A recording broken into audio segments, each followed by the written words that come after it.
out here at our largest water tank. It's funny because this is a 350-gallon water tank, and this area of Texas, in Recurve County, we have a lot of wild free-range elk. So they get in here and lay down and splash all the water out. But I guess that's a good problem to have. It's our place is a small, low-fence place, but we've seen up to 17 elk in our backyard before. But we're going down today and check a feeder down there, and we may shoot a hog this evening. We have our grandkids coming around first part of July, so we want to have some fresh meat. They all love wild meat. But anyway, this is kind of what we do. I'm going to build a rain guzzler over here next week. I'm doing some dozer work starting this weekend. I got to clean that up. Then after that, I'm going to go over here and make me a guzzler to keep this filled up. Because on my private well up here, it's our own well. In this part of the world, you don't know how long a well is going to last. So I'd rather have some help from Mother Nature to keep it filled up. But anyways, we're starting our new channel, Outdoors, kind of show you kind of everything we do around here. Getting ready all the way until next November. Thanks a lot.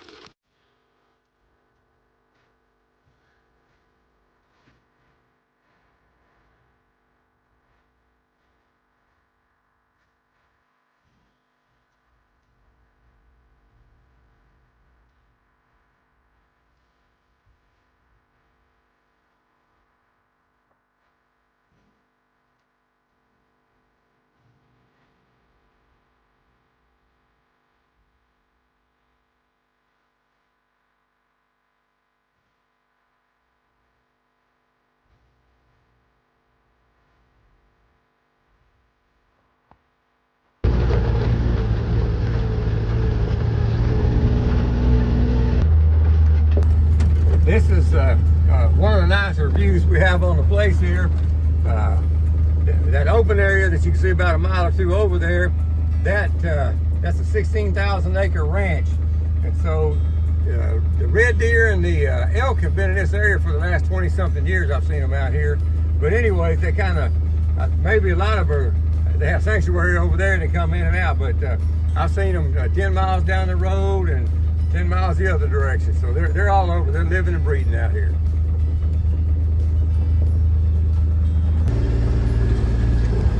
This is Claire's Canyon. We call it a canyon. I guess some people call it a draw.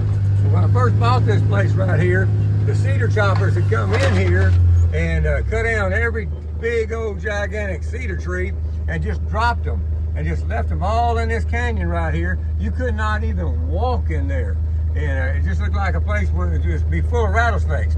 Luckily, when I was getting in here to see what I was going to do, when I got a hold of that dozer and started doing my own dozer work, I didn't see any. But this year, we have every trip we come out, we haven't killed one today, but every trip we come out here on this place back here, we're seeing rattlesnakes. And the neighbors down the road done killed about 20, and another neighbor down the road, I don't know how many he's killed, but there's more rattlesnakes being seen this year. They're actually even seeing rattlesnakes in Kerrville.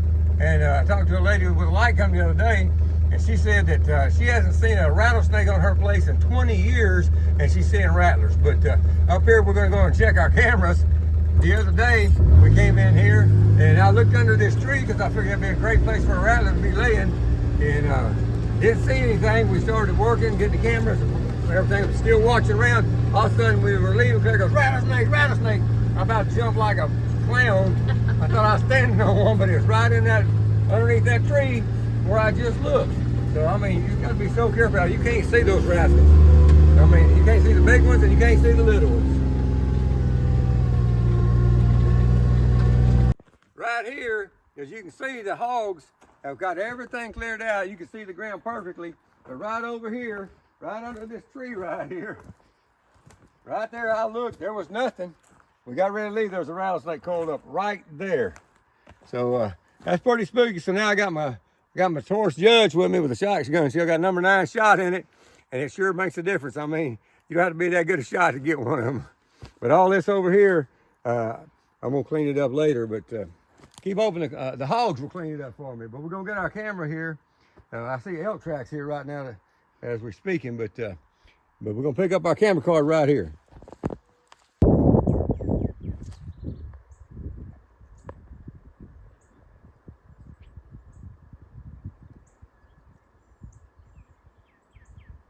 You ready?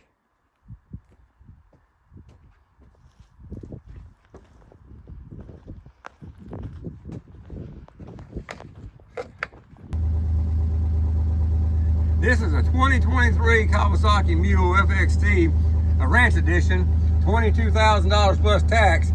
Look at the fuel gauge.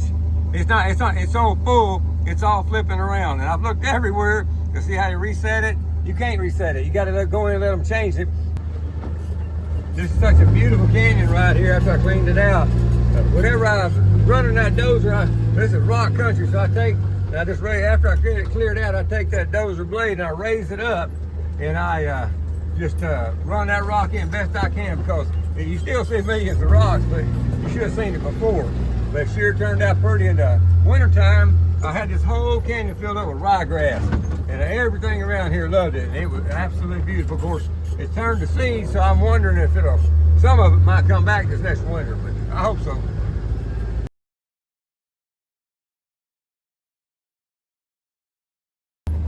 I wanted to bring you over here and show you that. See those trees? They look almost ornamental. Those are Texas madrone trees, and they're a very special tree, and they're kind of rare. Not everybody in this area has them, but we have this whole draw through here is full of these, and they grow a fruit that gets all about an inch big around, kind of like a strawberry. And the deer and all the animals love it, and people eat it too. It's real good to make all kind of jellies and jams and drinks out of it. But a tree that size right there is about 80 years old, and you see the trunks on it. We got another one up here I'll show you. It's got to be over 100 years old. It's very special. It's really nice to have these.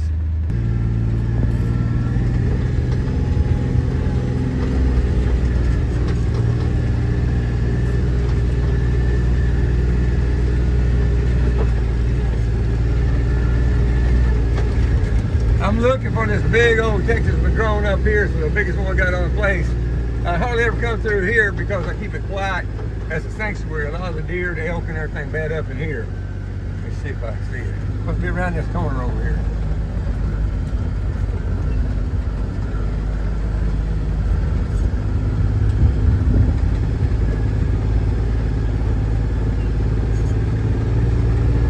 There it is over there.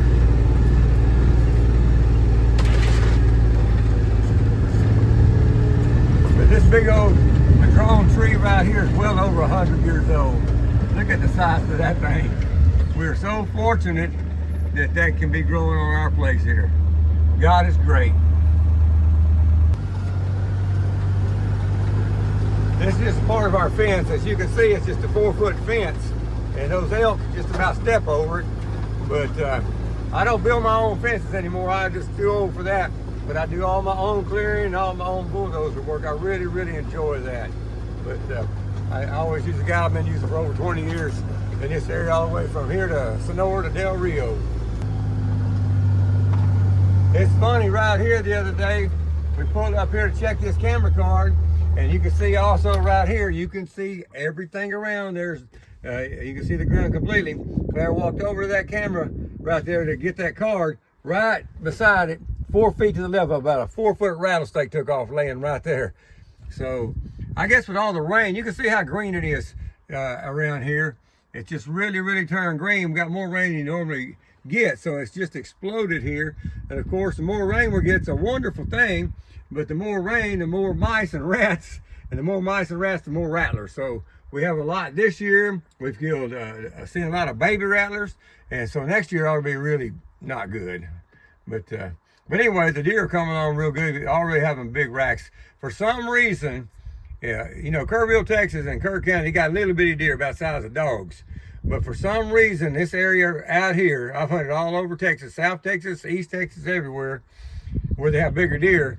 But these are some of the biggest deer I've ever seen in my life out here. But, so, I mean, you never know what you're going to see here. We got, there used to be a lot of axis deer in this area, but since the freeze, killed thousands of axis deer when that freeze 2 or 3 years ago here in Texas.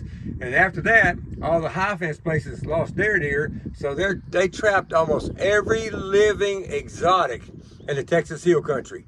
Used to, you couldn't drive down the road out here without seeing every kind of exotic you could think of. Now, you very seldom see anything.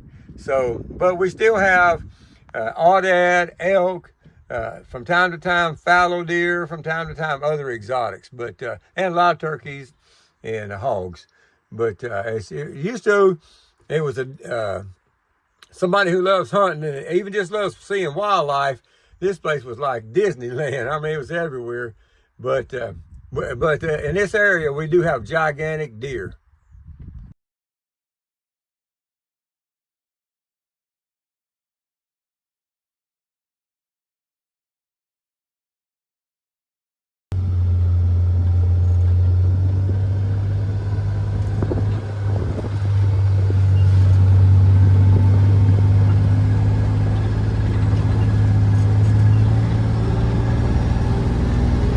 This is where I hunt right here. I got a double blind to take my grandkids hunting with me. And last year I had brush all over, around this stand, but I was taking my little 11-year-old granddaughter hog hunting the other day, and I didn't like it because of all the snakes. So anyway, I came over here and got all the brush away from my stand and weed eated everywhere. And so I got them all cleaned up because you just can't take a chance with them babies. But I tell you one thing, we are blessed. Every one of my grandkids absolutely loves the outdoors and absolutely loves hunting, and they all excel in sports and academics. I mean, they're above average, and that's the truth. I'm not bragging, maybe a little bit, but it's all true. They're just high achievers, and they know the value of the outdoors and time with their grandpa and their moms and dads.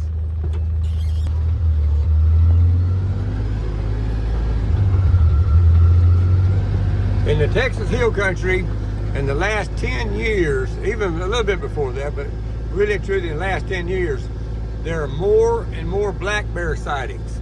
They say they come up out of Mexico.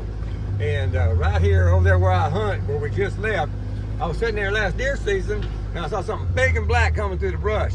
And I thought to myself, that looks like a bear. And then, you know, of course, we don't have bear here, so usually. So I said, nah, that's probably just a big old hog. But it never came out. It's just, but to me, I thought it was a bear. 2 days later, I was opening my gate, heading out, and the people, these guys that live down at the end of our road, stopped, and we just started talking about hunting and everything. And they said, you ain't gonna believe what we saw. I said, what'd you see? They said, we saw a bear. And it was 2 men and their wives, and they all saw that bear. And so, very good possibility what I thought was a bear was a bear. But then, we have it was in the paper the other day, about 12 miles straight across from here, a lady was going down the road over by the Divide, and she hit and killed a big old black bear. So it's very possible that that was the same black bear. It's not like we have black bear roaming around out here everywhere, but when I lived in Del Rio, Texas, that's a pretty common sight that you see, is they see black bear, and they actually see black bear in the edge of town. And there's one guy, one poor guy, he was new to hunting. He didn't know they're illegal to shoot. You can't shoot a black bear, they're protected here. And he shot it and took it to town, driving all over town, showing everybody. And of course, the game warden showed up, and they gave him a ticket, and he went to court. You could go to prison for that. But they believed his story, and they were very lenient. And I think they took the bear, mounted it for, you know, educational purposes. And I think he only paid a $1,500 fine, but he's lucky he didn't pay a $15,000 fine and get 5 years in prison. But anyways, you never know what you're gonna see out here.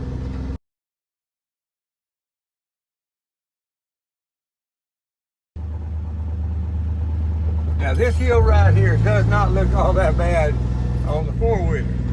But when I was coming out here on that dozer, every one of these plateaus right here has rocks on them. And so you had to push those rocks while you're going up and push brush out of the way through. But this one right up here, if you see that big pile to the right there, those big gigantic boulders, as big as this four-wheeler, were all the way across. So the first thing I had to do is dig all this out, put that all over there, and then push that out. And of course, right where the rocks were the worst and hardest to get out, the brush was the thickest. It's always that way. But I put this gate in right here so my son-in-law can come out here during deer season. He don't have to say nothing. He got a key to all everything we have around here. He just opens up that gate, drives right here, sneaks right down the hill to that stand. And he loves it.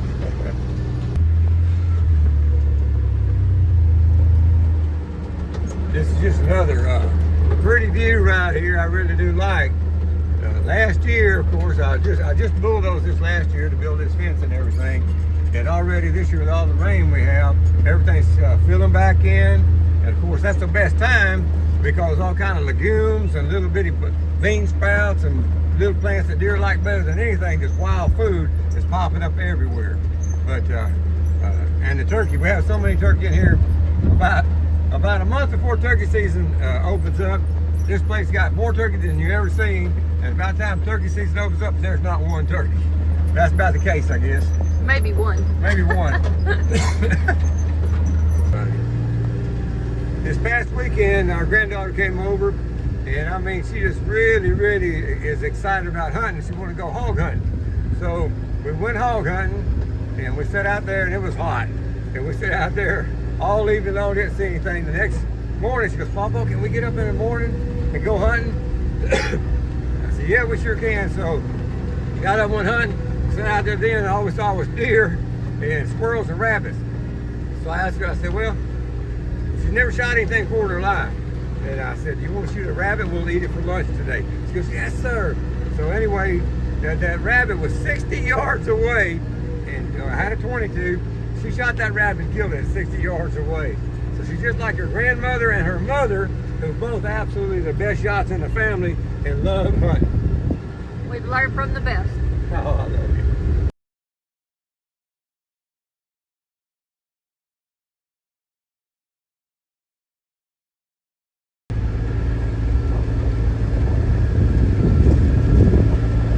When I bought this place, it's just a perfect place. It was like an open canvas for me, because most places that you buy nowadays, they're open fields. They've been pushed out, cleaned up, and I mean, there's no place for animals to hide. But this place right here was so thick, you couldn't even get through it. So I could just take that dozer and go through and clean out what I want and make places where natural foods will grow for all animals, everything that lives out here, and clean it up. But to me, I just love this road going down through here, and then we get down here and start coming up to the hill.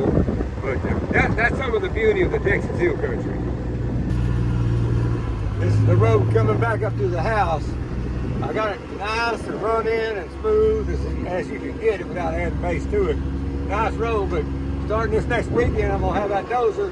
And when I pushed it out, I rented the dozer for a month. It's a brand new dozer, but it only ran for about 2 weeks of the whole month, and it didn't run 2 weeks day after day. It ran a little bit, a few days, break down, and come fix it, and I use it there doing it break down again. So I had to just finally give up and say, "Come get it, I got other work to do." So what happened is, the next video I'm making is when I clean it up. But over here behind my storage building right here, this was just pushed up right here. It's dry now, so it's going to be a little bit easier for me to get it out. But I got this pile right here, and then this thick brush back in here. I've got 2 or 3 different piles, and this is the cabin that we've bought and then finished out on the inside. And with all these brush piles around here and all the rattlesnakes we're seeing this year, I just can't leave it like that. I mean, so they're bringing me a dozer Friday, excuse me, and I'm going to be using it Friday, Saturday, and Sunday to get all this out here and clear it up. We'll show you that, but it's going to look a lot different. But that little cabin Claire's really done a good job on the inside of it. We did the walls and the roof and things like that. She furnished it, decorated, but it's just for the grandkids.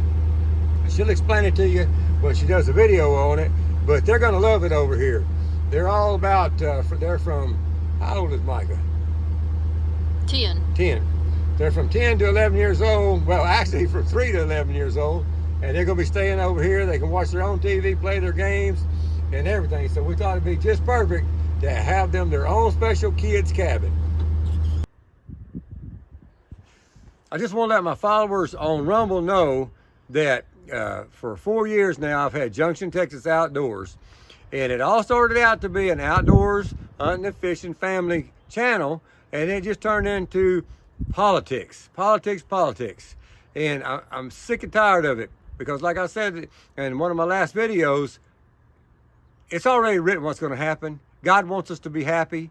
And we're only passing through right here. So I'm not afraid of anything. I have my eyes on Jesus Christ. So we're gonna transition from Junction, Texas Outdoors on Rumble and YouTube. I'm gonna try YouTube again, but my new channel is gonna be Don Allen, Texas Outdoors. So we're gonna have it on YouTube, and we're gonna have Rumble, Don Allen, Texas Outdoors. And eventually we're phasing out Junction, Texas Outdoors, because I've had so many videos about politics. And let me tell you something. You know, I've been around for 70 years, and I've seen a lot of the best of what this country could be. And right now there's so much going on that's why you haven't seen me do any videos about politics, Trump or Biden or anybody. It's because I've come to realize the truth is Jesus Christ. So we're going to have God, family, and the great Texas Outdoors. Thank you. If you would like to follow Don Allen Texas Outdoors, please subscribe, like, and share.